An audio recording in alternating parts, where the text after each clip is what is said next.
We oftentimes hear that teacher retention, training, and recruitment is one of the hardest challenges that district and school leaders deal with. So how do you create environments that attract and inspire staff? In this video, my teammate Justin and I are going to share practices that will allow you to continue to shift practices that improve your culture.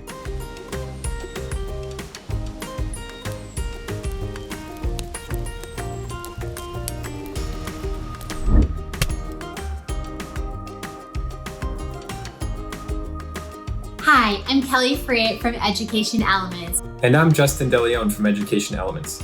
This is our third episode in our Developing Teacher Competencies series. We recommend you watch the first two episodes if you haven't already. Check out the playlist in the description. To start us off, Justin and I wanted to share with you all our 8 elements of teacher retention infographic, which highlights the key essential design elements that you all in your district should consider when reimagining how you're recruiting and retaining talent. All these competencies are important. Today, Justin and I are going to hone in on the competency around teacher agency. The average person will work 90,000 hours in their lifetime. That's a lot of hours. For most of us, work fills the majority of our waking hours. And yet, Gallup reports that 70% of employees are disengaged at work. The cost of employee disengagement is enormous for individuals, organizations, and students. This is especially true in the field of education. Tremendous effort and resources have been poured into increasing employee engagement and retention in K-12 education, but with minimal impact.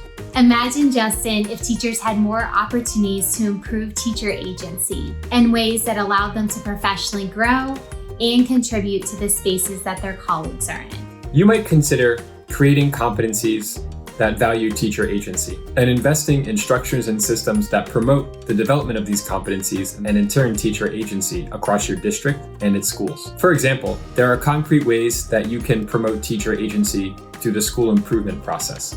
Oftentimes, managing the school improvement plans falls solely on the principals. The reality is that often in schools, principals are not the ones who are closest to the day-to-day work of the school or the data needed to really improve the school. So to bring teacher agency into the school improvement plan process, there's a few things that you can do. The first is pretty straightforward, and that is to make sure that your school improvement planning team is made up of many practitioners. Maybe aim for 50%. That's teachers, aides, and instructional coaches.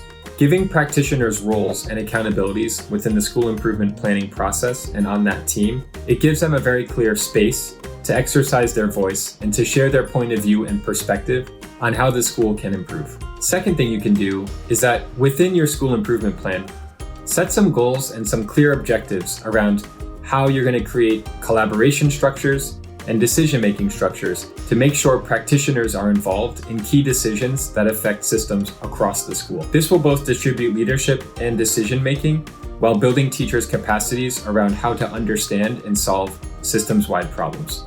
Third, teacher agency can be increased by making sure that teachers have the opportunity to co-build their professional development plans and to decide what their upskilling and reskilling will look like.